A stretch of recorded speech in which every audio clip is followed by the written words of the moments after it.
Emily Epstein.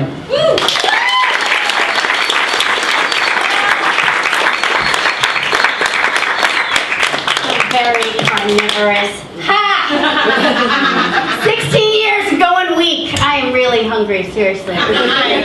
This set brought to you by alcohol and cold medicine. So get ready, guys. It's gonna be fun.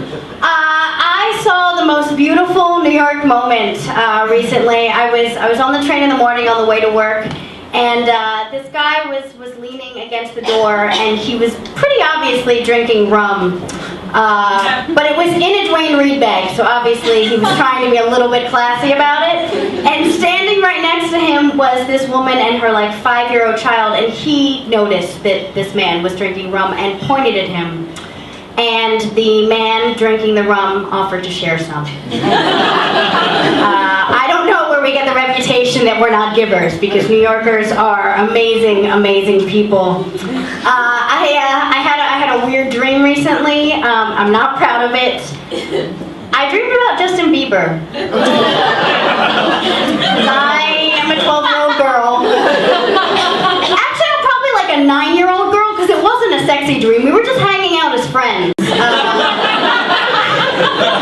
Hadn't hit puberty yet, which was good, because when I woke up immediately, I was like, whoa, that was weird, and I was like, I'm glad that wasn't sexy, because I would be a pedophile. But like, I know a lot of people that love them some Bieber fever, and I was like, who did I love that much when I was a teenager? 2 people for you guys. George Michael Jackson. Those were the dudes that I loved growing up. And yet I thought it was strange when I got to college that I kept dating guys that ended up gay. I don't know. There were actually 6 of them in a row.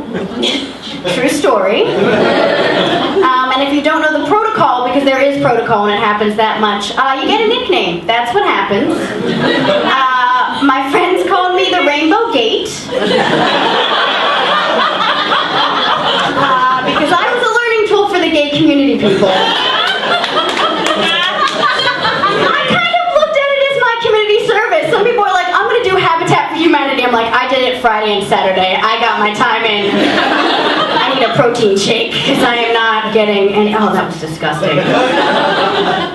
That was just so wrong.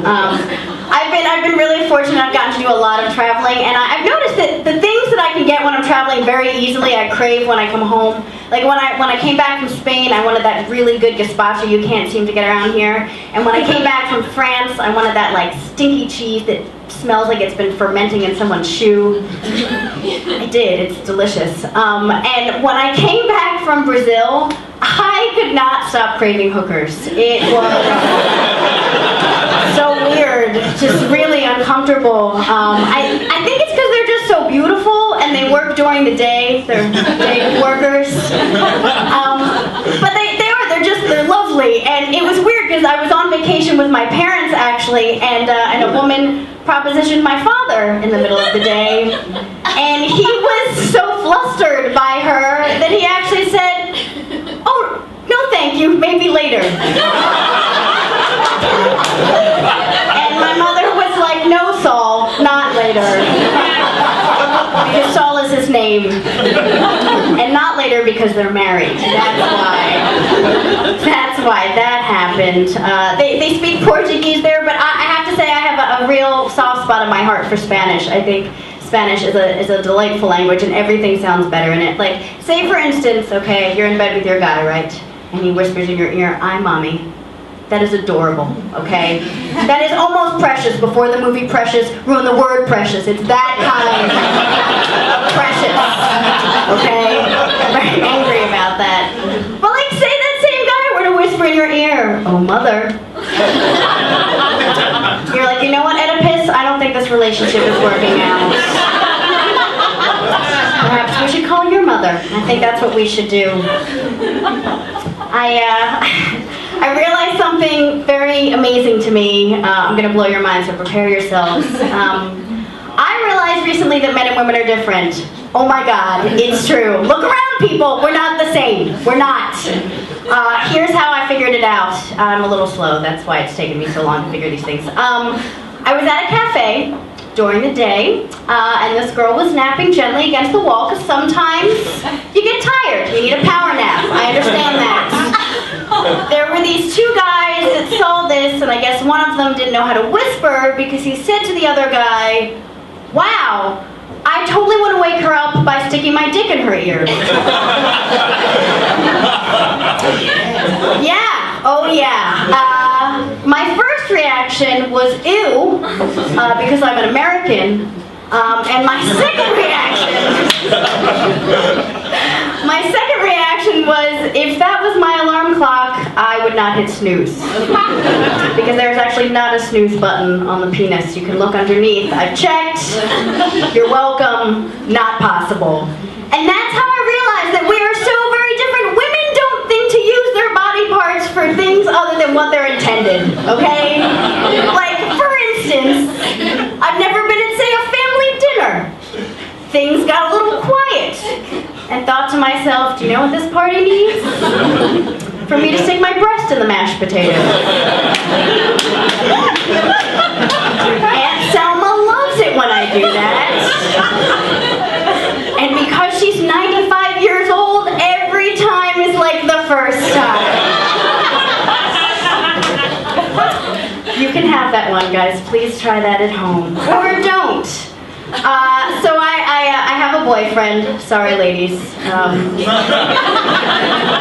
And he's black. Sorry, Mom and Dad. And he recently lost 45 pounds. Sorry, diabetes. And I'm really proud of him, though. But you know how sometimes people lose all this weight, they get really excited, they buy a whole new wardrobe, okay? That's what happened, except not exactly in that way. I met up with my boyfriend at a bar, and he was wearing my shirt. He's 6 feet tall, just to give you an idea. I don't know if I was more upset by the fact that he was wearing my shirt, or that if he chose, or the fact that he chose to wear the shirt that said "Everyone loves a Jewish girl," or that I was most upset that every time someone would make eye contact with his man parts and notice the shirt, he would look right back at them and say, "L'chaim, bitches." I don't know, it's really a toss-up.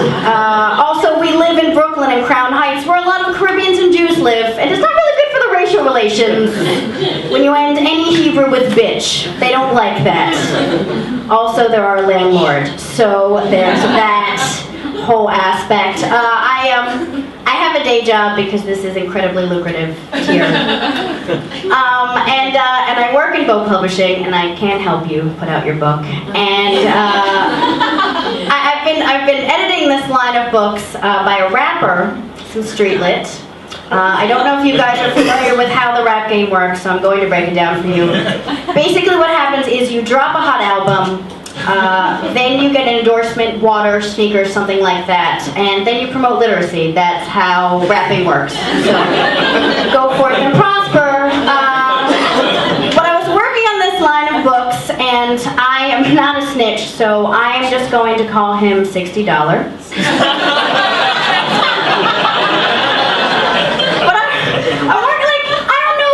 Read a lot of street lit. I'm not going to judge, I'm not going to make any assumptions. There's some sadness, there's some violence, there's some baby mama drama. That's basically most of the books.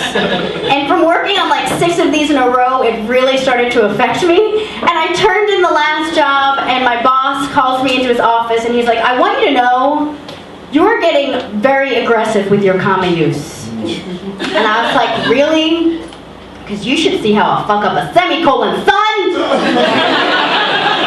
And by son, I mean sir, because I would like to keep my job. But you know that you have a really weird job when you have to write memos that say things like, "Please remember that crackhead is one word and pistol whipped is hyphenated." Literacy, people. Read, it's good. It's good stuff. I found out recently that one of my best friends is a lesbian. So there's that. Don't applaud, it's fine. She's okay with it.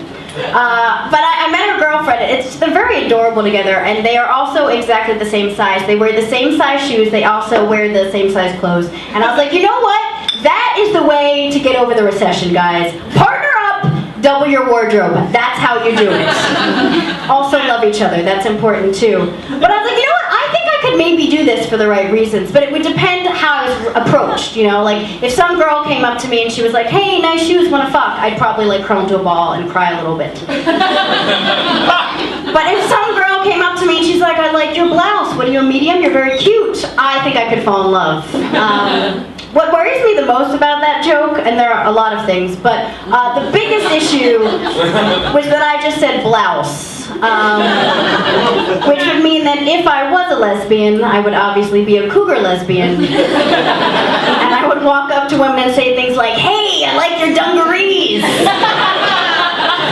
And then if she liked me back, we would Charleston off into the night, because that's what you